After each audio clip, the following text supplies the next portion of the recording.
Alright, so let's see if we can guess what's going to happen in Ukraine in this conflict with logic, I guess, and looking at the big picture. So who's calling the shots here? It's the United States and Joe Biden. And the important date is November 2024. Is the United States presidential elections. And you can understand that Joe Biden will never even reach those elections as president, let alone reach them with a fighting chance if there is a defeat of the West in Ukraine. And that's really, really important. Um, so, what are the three scenarios we could possibly have here? One is a Russian victory, the other one is a Ukrainian Western victory, and the third scenario is a peace deal. So let's take the peace deal first. So as things stand, and after the let's say failure that was the Ukrainian offensive, they were supposed to be taking vacation on Crimea.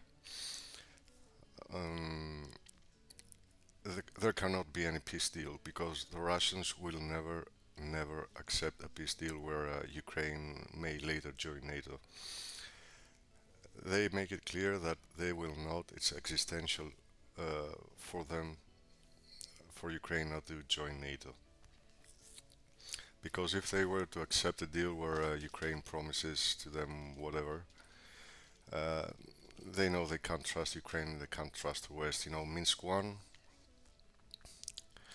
they didn't keep their part of the deal. Minsk 2, the same, three grain deals, they didn't keep their part of the deal. The Russians don't trust them, but even if they did, you know, the moment there's a peace deal that doesn't make this clear, Ukraine gets pulled into NATO, and then, you know, Article 5, the Russians can do nothing about it. Whereas during times of conflict, Ukraine cannot join NATO.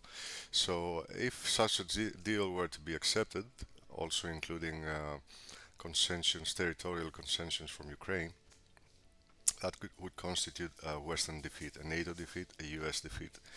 And whatever Zelensky and the Ukrainians want to do, and I'm sure they don't want this, at least their government doesn't, certainly Joe Biden would never accept any such peace deal, and the Russians won't accept anything different. So there cannot be any peace deal until 2024 November. All right. I hope that's it's clear and simple enough to understand. And so we have two scenarios left. One is a Russian victory, and the other one is a Western Ukrainian victory. A Russian victory cannot happen until then.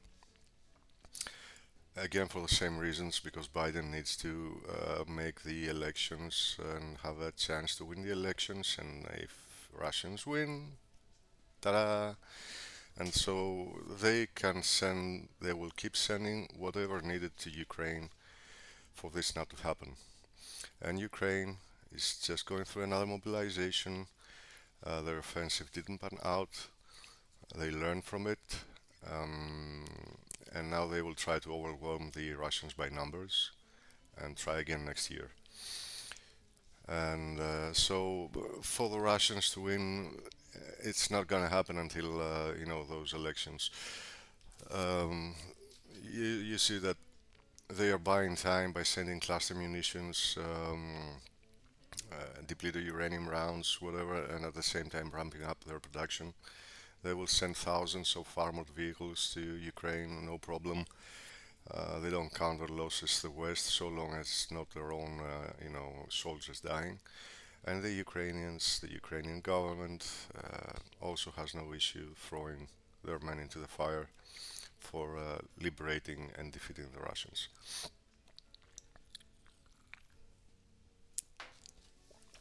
Because the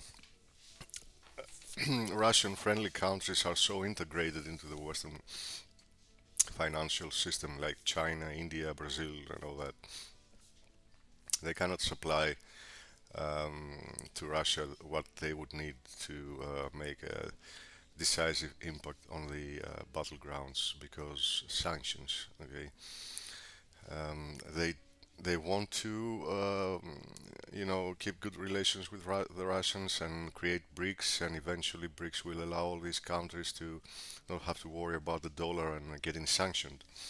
But that's going to take some time. Right now, they cannot help the Russians as they would like to, or also as the Russians would need. And so a Russian victory till a year from now, for the next year, for me is not really realistic. Now, a Russian defeat is realistic, and reason for that is first, if the sanctions finally work and slowly grind the Russian economy, then yeah, the Russians will lose. Second, if the Russians repeat the mistake they made in 2022 when they allowed Ukrainians to mobilize and they did not, or at least they were very late doing so, then they will lose again. And the thing is that the NATO overestimated themselves and underestimated the Russians, so no surprises there. I'm sure they learned a lesson this year. But will the Russians overestimate themselves as part of their successful defense against NATO and Ukraine? Because there's a big political cost for mobilizing. All right, trying to keep the war away from the people in Russia, and every time you mobilize, you lose political points in Russia. So they're definitely trying to avoid that. Putin's trying to avoid that, but my understanding is that he cannot. If the Ukrainians are about to mobilize up to 500,000 young men to send them and try to overwhelm the Russians by numbers. So if come next year, next spring, the Russians have not mobilized and find themselves greatly outnumbered, and they make no mistake, the West are still gonna send a lot and lot of weapons to Ukraine, then the Russians could very well lose. At this point, the one thing I cannot tell you is what the Russians are going to do. Will they learn? I'm not so optimistic about them that they will do what they will have to do, what they have to do to keep the show running. And so what we have now is either a guaranteed slaughterhouse till November 2024, just so Biden can make the elections right, or a possible Russian defeat if the Russians miscalculate again. A Russian victory is very possible, just not in the near future, uh, after the elections. Not just because there could be a regime change, government change, presidential change in the United States that could seek peace, because, I mean, if Trump came back or some other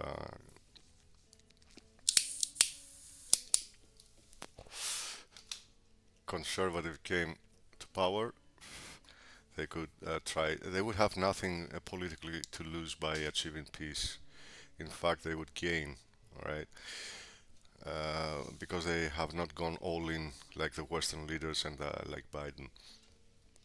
But really, the Russians are fighting a war of attrition, and so long as Ukraine gets armed and they do not capitulate, it's gonna have to come down to the last Ukrainian. Not nice things to discuss, right? What can you do? And so coming down to the last Ukrainian is gonna take a lot of time, and the Russians are gonna have to wait, and they will wait, and that's what they're gonna have to do, because they will never accept Ukraine into NATO. Of course, the Western narrative is that Ukraine is a sovereign country and can do whatever it wants, and of course, so is Cuba, right? Uh, so, unless you believe in bedtime stories and fairy tales, sovereignty has nothing to do with it. And so there you go. It's not going to be a peace deal, okay? Russians aren't winning until after the US elections. There is a good chance that Ukraine will win if the sanctions work or the Russians miscalculate. But if they don't, we're looking at between 350 to half a million casualties, because increasingly devastating weapons are being used on the battlefields. And I'm afraid to say that's all